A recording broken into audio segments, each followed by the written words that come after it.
Hey friends, it's Hope, and today I am here to do a non-spoiler book review over The Nightingale by Kristin Hannah.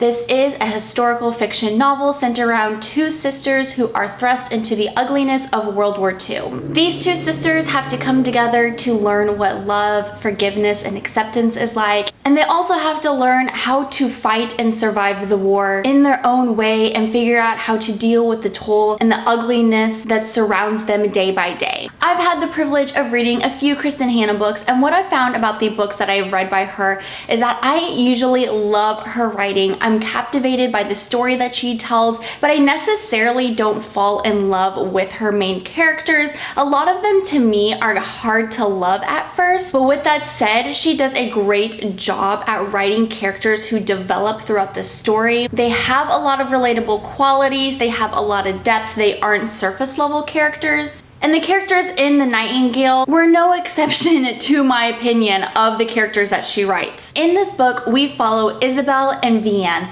Vianne is the older sister. She is a lot more calm, family-oriented, peaceful, non-confrontational. She flies under the radar. She thinks things through, she's not a sporadic person, and she is literally the quiet opposite of Isabel. Isabel is our youngest of the sisters, and she is a wild woman. She is rebellious, she's outspoken. Most of the time, she's pretty reckless. The thing with Isabel, though, is she doesn't like being told what to think and what to say. She definitely has her own mind. She wants to be proactive. She wants to fight for the things that she believes in. One could say that she's very passionate about her beliefs. So these two sisters made a very interesting pairing. Most of the times they didn't agree and they didn't see eye to eye, which was a little difficult for me at first. But throughout the story, I see where each sister played a very specific role and how they both benefited from each other's own very strong personalities. I want to talk to you guys about some of the things that I think Kristin Hannah did really well and things that I really loved about the book. And then I want to talk to you guys a little bit about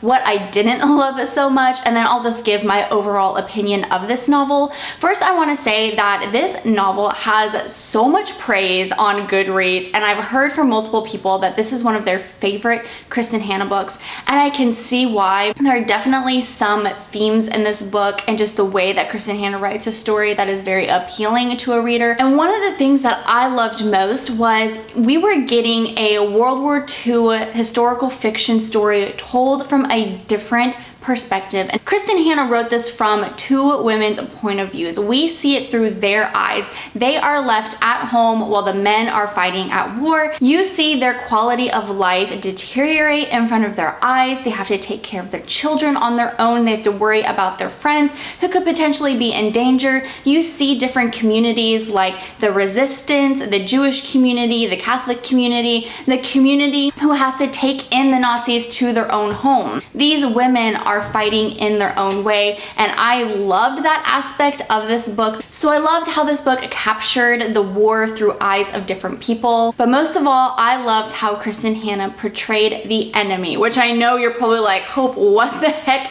are you even talking about? Here's the thing, my friends. Vianne, one of our main characters, is forced to take in a Nazi. He has been commanded to live with her. She lives on like prime real estate. She does not have an option. If she's not okay with it, then she has to leave. But here's the thing, Vianne is now kind of like a single mother. She has to look out for more than just herself. So she has a child in mind, and she loves the house that she lives in. There's a lot of memories there, and there's a lot of love there. So she's now forced to live with a Nazi named Beck. Normally, I feel like in 99.9% of the books that I read, the evil and the enemy, I just detest them. I do not like them. I normally do not have any sympathy for them. They are there for the sole purpose of being the antagonist. But maybe I've been seeing it all wrong, because I usually put up the blinders and I really don't see them as humans or anything like us.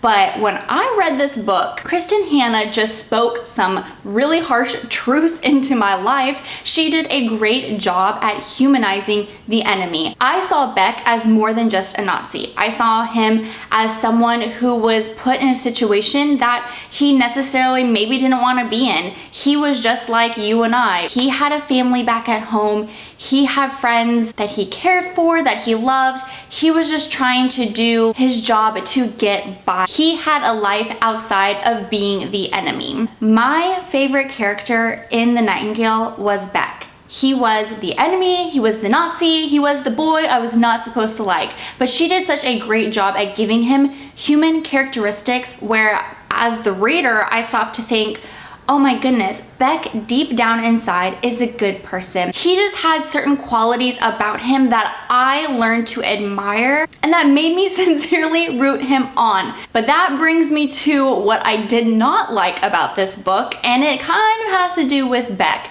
So we see Beck and Vianne living together, which now this is quite the scandal because her husband is out at war. She now has the enemy living with her. But on top of that, in multiple occasions, people mention in the book how handsome Beck is. And at first I was like, okay, we have a good looking Nazi living in Vianne's house, big whoop. But the thing was, throughout the novel, there was some weird, slow burn romance kind of like bubbling up between Vianne and Beck. And honestly, it made me so mad. And just the simple fact that it was because, okay, Vianne, hello, you have a husband outside fighting for you and you have a child back at home. You have a family, you are married, don't give in to temptation. I just couldn't see past her being kind of like caught up in all of it. It was just black and white to me.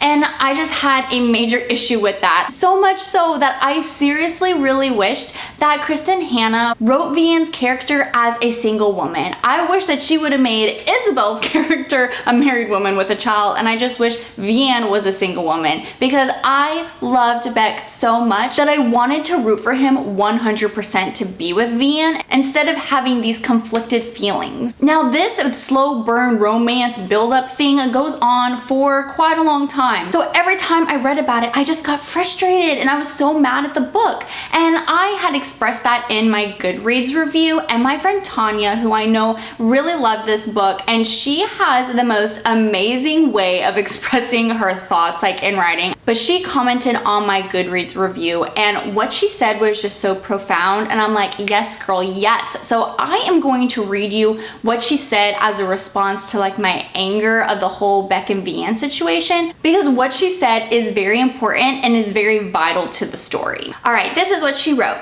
With Beck, I think the reader was meant to experience the same kind of confusion that Vianne did. All of a sudden, the enemy was human, not just a nameless and faceless evil, but just an ordinary man fighting for the other side, following orders with a family. It humanized the bad guy and led to such conflicting emotions for Vianne and the reader. Yes, girl, yes, that is 100% true, because not only was I feeling angry, but I was just feeling so conflicted, which is why I ended up rating the book a 3.5 out of 5 stars. I know that I didn't like it as much as everybody else did, and that's okay. I think that if you guys enjoy historical fiction books, or if you like books centering around World War II, I think that this is a book that you should definitely think about picking up. Kristin Hannah is no doubt a pro at writing characters who were going to have this crazy arc and a crazy development through her story. She took Isabel, for example, a rebellious and reckless person, and turned her into a fearless leader, a person that I had tears in my eyes at the end after experiencing her journey. So just to wrap up all my crazy thoughts, while I didn't absolutely love this book and I didn't give it a 5-star rating, I definitely would recommend it to people who, like I said, like the World War II genre,